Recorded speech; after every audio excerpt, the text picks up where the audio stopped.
अगर किसी कुत्ते को मरवाना हो तो ये अफवाह फैला दो कि वो कुत्ता पागल है, और अगर किसी इंसान को बर्बाद करना हो तो ये अफवाह फैला दो कि वो इंसान देशद्रोही है। वेल, ये डायलॉग मेरा नहीं है। अभी रिसेंटली मैंने एक ट्रेलर देखा रॉकेटरी मूवी, और ये जो डायलॉग है, ये सिर्फ डायलॉग ने मुझे इंस्पायर नहीं किया, बल्कि जिस इंसान के ऊपर ये पूरी की पूरी फिल्म आ रही है उस इंसान ने मुझे बहुत प्रभावित किया। वेल, इस इंसान के बारे में मैंने पहले भी पढ़ा था, बट आज इस इंसान की स्टोरी आपको इंस्पायर करने वाली है। ये वही इंसान है जिसके ऊपर फेक एलिगेशंस लगाए गए, एक ऐसा रॉकेट साइंटिस्ट जिसकी ना सिर्फ प्रोग्रेस को रोका गया, करियर को तबाह किया गया।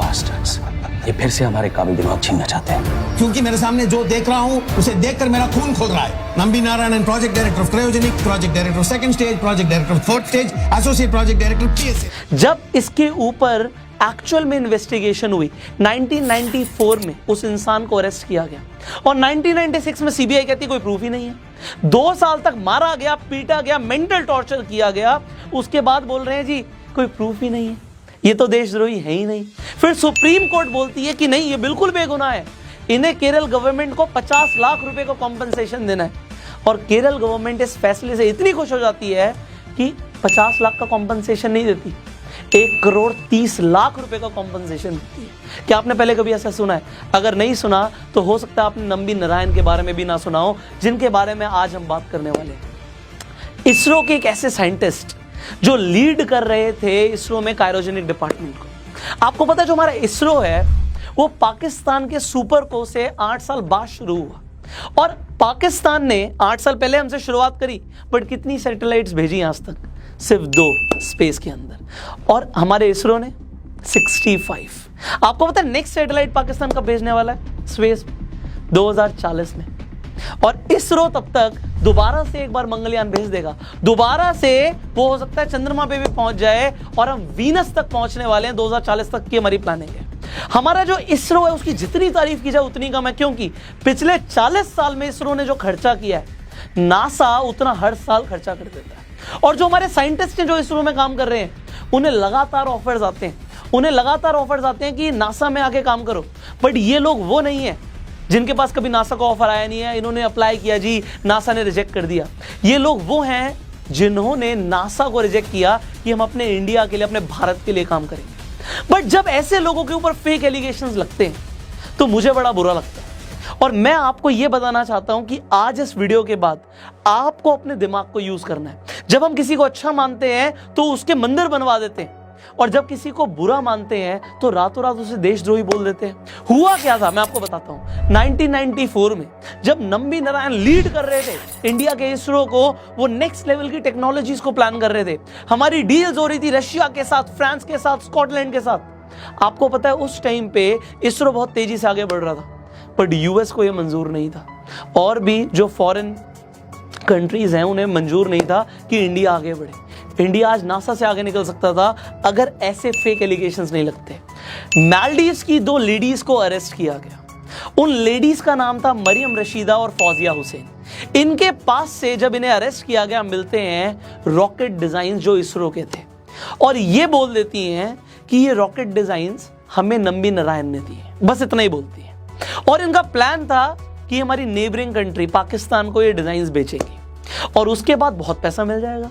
तो ये जो फेक एलिगेशंस लगाए गए, इन फेक एलिगेशंस की वजह से नंबी नारायण को घर से उठा लिया गया। 50 दिन तक तो उन्हें जेल में रखा, और 2 साल तक क्या मार पिटाई हुई है उनकी। आप ट्रेलर देखेंगे तो आपको सिर्फ एक फील मिलेगा, बट जब इंसान वो सहता है ना, वो सह नहीं पाता। आपको पता है नंबी नारायण ने ऐसे फेक एलिगेशंस के बाद सुसाइड अटेम्प्ट तक किया, बट उनकी फैमिली ने उन्हें सपोर्ट किया कि नहीं, हमें लड़ना है। अगर हमने गलत एक्शन ले लिया तो लोग हमें गलत ही समझेंगे, जब हम गलत है ही नहीं तो हम लड़ेंगे। और उन्होंने लड़ा, और बाद में इंडियन गवर्नमेंट ने उन्हें ना सिर्फ बेगुनाह बोला, ना सिर्फ कॉम्पनसेशन दिया, उन्हें पद्म भूषण तक दिया। तो आपको ये जो स्टोरी है ये मैं क्यों बता रहा हूं? ये इसलिए बता रहा हूं कि आज जो हमारा यूथ है ये इंस्पायर हो। जहां पे आज बच्चे सोच रहे हैं ना हम तो सीधा विदेश चले जाएंगे, वही इंडिया के लिए कौन कंट्रीब्यूट करेगा? हमारा मिशन है कि हम इंडिया में सेल्फ मेड लीडर्स प्रोड्यूस करें, and Nambi Narayan is the example of a self made leader, a self made man जिन्होंने जीरो से अपना सफर शुरू किया। जब इंडिया पे पैसा नहीं था, जो रॉकेट के पार्ट्स थे, आपको पता है वो बैलगाड़ी में साइकिल पर रख के जाते थे।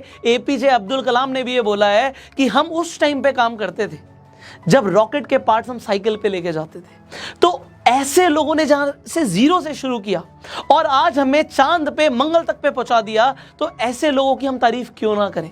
जब पूरा वर्ल्ड, यूएस, रशिया, फ्रांस 6-6 हजार किलो के इंजन्स बना रहा था, नंबी नारायण जैसे साइंटिस्ट 600 किलोग्राम के इंजन्स बना रहे थे।